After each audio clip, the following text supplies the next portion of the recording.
is happening? Welcome back to the Passes Alive. Thank you all for joining me once again for the return of the Weekend Recap, the weekly series where I showcase my finds from flea markets and antique malls. In this case, we have some packs from a card shop in particular. I'll get into that in a minute, but we'll begin with some of my singles that I picked up. So I went to a couple flea markets, indoor stuff, obviously in Pennsylvania. It's still wintertime, although we have some pretty wacky weather here. And it's the same old stuff week after week at most of the places that I frequent, so it's kind of tough to find new items for the PC. But I managed to come home with a few different things. And we'll start off with the singles. And so lately I've been buying random slabs, short print stuff like that. And I've been coming across these Nabisco autograph cards from 1993. I had a Bill Mazeroski a while back. I ended up selling it in my card shop to a Maz collector. But I do have Phil Necro. I want to say I have Catfish Hunter. And these are super cheap autographs to get of Hall of Famers, legendary players like Ernie Banks. And this one doesn't have the COA with it, like a lot of them do. But I know they signed a lot of these. I don't know exactly how many. I know it was several thousand. But I can't remember if these were mail-in redemptions. I honestly don't remember it all. But they signed a lot, and they're very, very affordable. This Banks cost me $20, so $20 for an on-card Ernie Banks autograph. I wasn't going to pass that up. So I picked that up from one of the first places that I went to on Saturday, and then a card shop I went to the next day, I came across a Stargell for $15 for another Hall of Famer. Same exact set Nabisco, and here this one has the COA with it. This one's also on card. I think most of them are all in blue ink. But this is going to fold out, and it doesn't say on here how many they signed either. But I'm sure one of you guys know. Limited edition autographed trading card. I don't know if that was... It had to have been some kind of redemption from Nabisco back then. I definitely remember when they were doing that promotion. But you can pick up, some pretty big name players for dirt cheap, for $20 or less. So I figured I'll grab those since I already have a few. I might as well pick up a couple and add them to my Hall of Famer autograph PC that I've been kind of working on for, loosely for a little while now.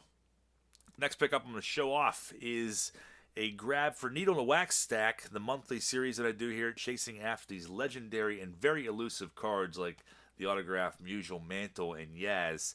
And that one was available in Series 2, the franchise cards. Very tough to pull, but I figure I pulled an Elite now, so I have nowhere else to go but rip some of these other boxes looking for these very hard to find autograph cards.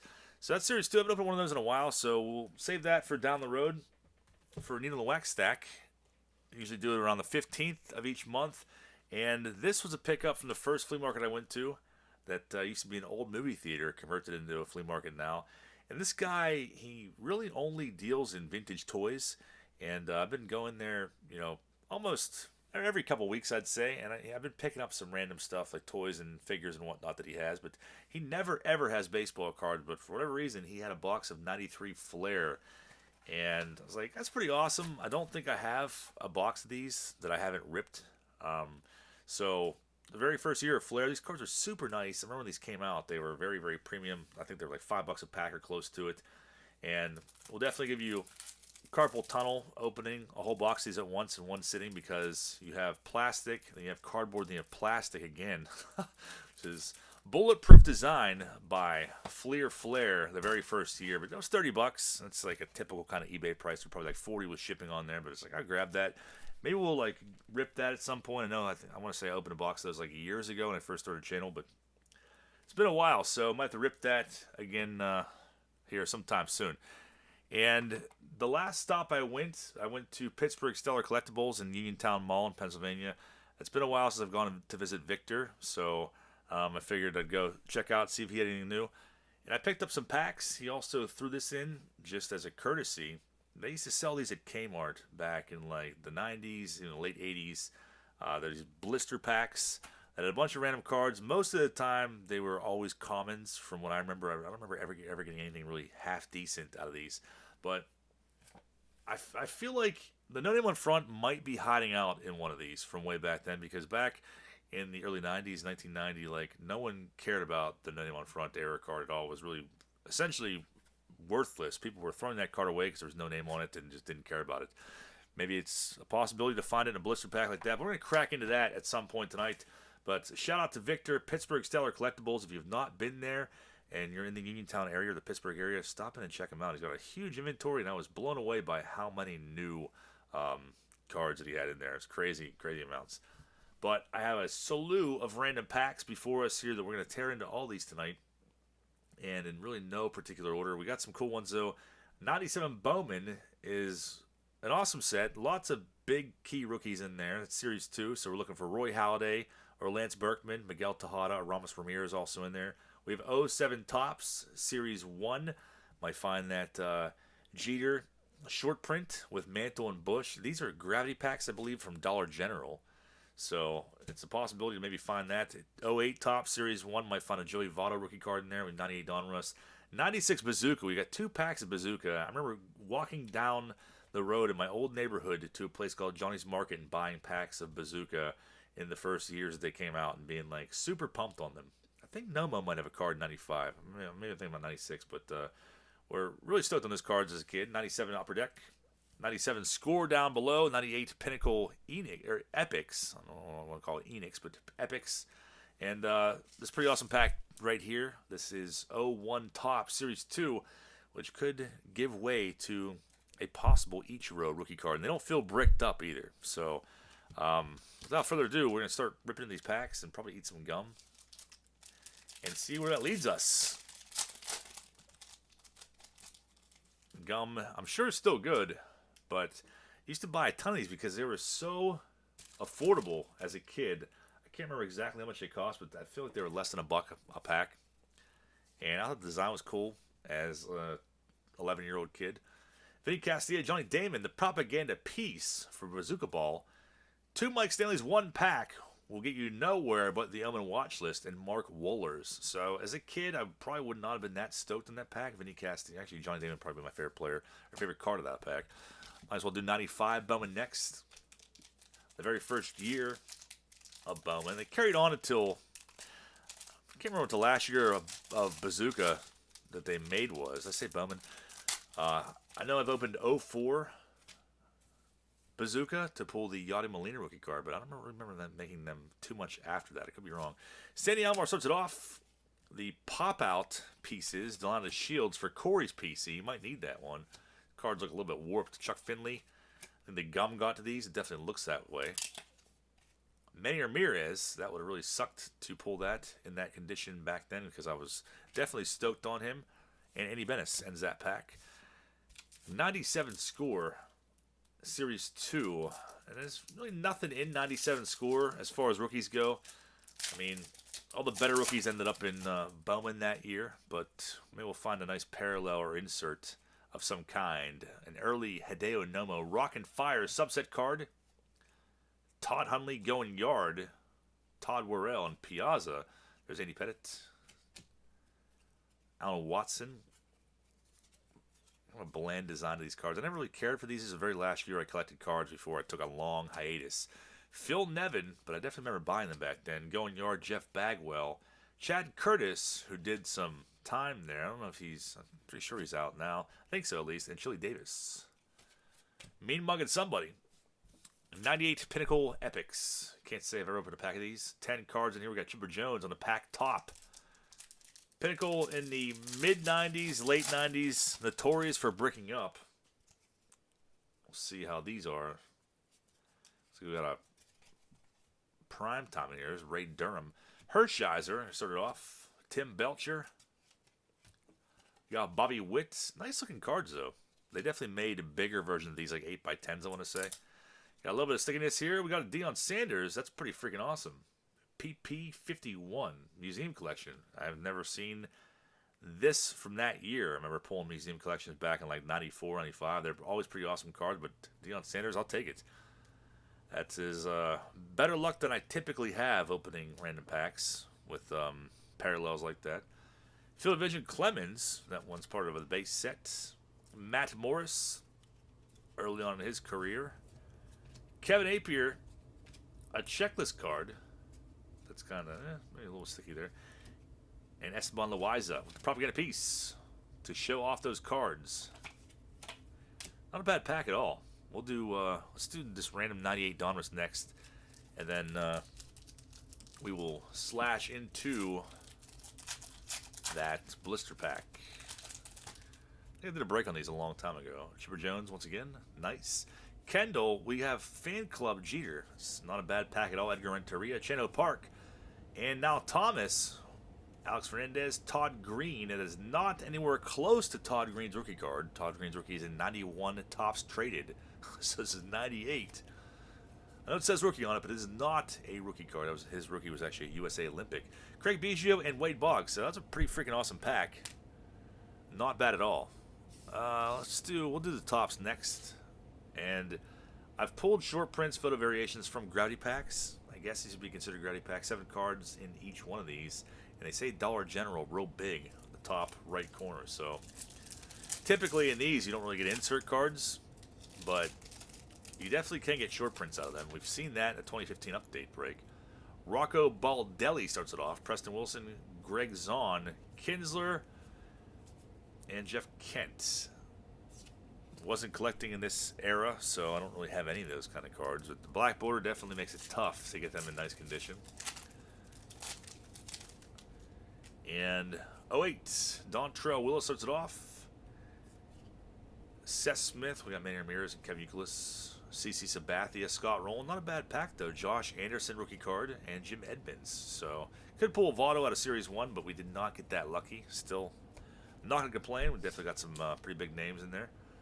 97 upper deck. This is Series 2, I think. I don't know. I don't see it on here anywhere. So, I was buying these before I left the hobby. I liked how they had the little random facts down here in small print. Michael Tucker. But these are also known for sticking together and having paper loss. So we'll see what kind of luck I have. Tucker starts it off. Vinny Castillo once again. Raul Mondesi for Corey and his PC. Capture the flag. Trot Nixon. Rookie cards were 94. We got Dalton, Blackjack McDowell, Joey Hamilton, Trey Beeman, who I was probably pumped on at one point. I can only imagine. Javi Lopez, and nothing too crazy in that pack. Said the two best for last, or what I think of the two best packs for last. 97 Bowman. I'm hoping for a Holiday, maybe even a parallel of that, or a Berkman. This one first, I guess, and then we'll chase after the Ichiro rookie, and hopefully not be disappointed. It's been a while since I've opened 97 Bowman, I guess. The last one I did was the Great Bowman Break a while back. We have Jermaine Allensworth, not the part I wanted to see, so I'm hoping for Ramos Ramirez. And Greg Vaughn, Dean Crow, very creepy look on his face. You're going to see a lot of guys that didn't pan out. Like Rod Myers, Danny Peoples, Corey Erickson, first Bowman is our parallel for that pack. Checklist card, Joe Lawrence, first Bowman. Cool design, though. I was so pumped on the Jose Cruz Jr. when this set came out. That pack pulled it. It was an awesome day. Moises Alou, Cordova, and Jay Tesmer. So not a very good pack by today's standards. Let's check out the Series 2 from 01. I think these packs are typically around $10 a pack. See how bad they're bricked up. Ooh, look at that. Coming right apart. Ichiro, please be in here. Jeff Bagwell, Todd Zeal. Got a propaganda piece right in the middle of the pack. So sometimes you get lucky with this set. I feel like it's tough. Ricardo Rincon. There's Zeal. But most of the time, even the sets are just like a giant cinder block. You gotta get very lucky, and this pack was obviously stored properly. Brady Anderson, there's Bobby Bowe. There's Cardinals attire. Looks very, very weird to me.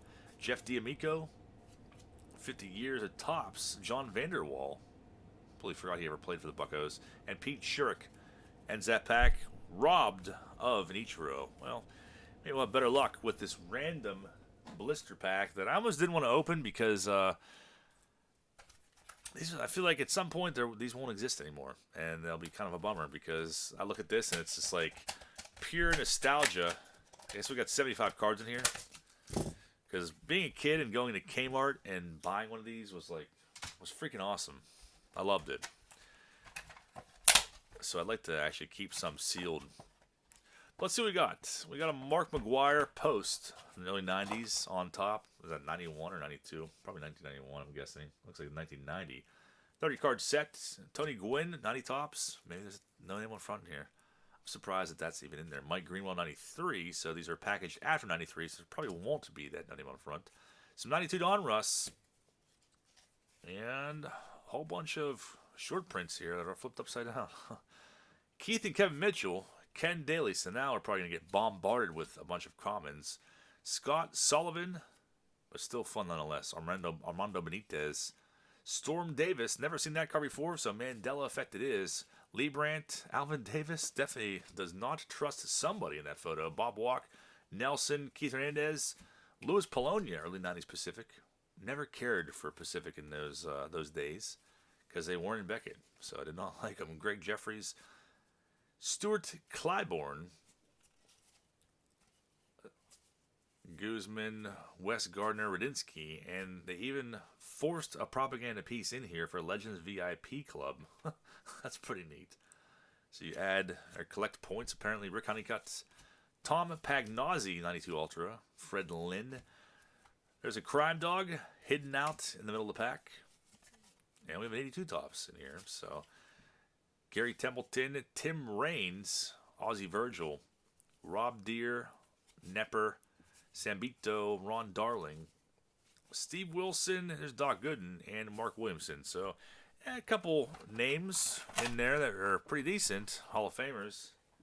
But, I mean, that's to be expected with things like this. That's why I'd prefer to leave them sealed, because you're never going to really pull anything that crazy out of here. I've never seen these Babe Ruth cards, though. They're kind of cool.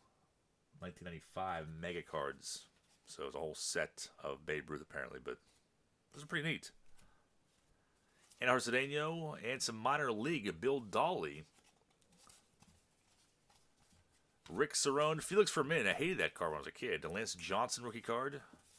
Nelson Liriano. And a random 78 Terry Whitfield thrown in there.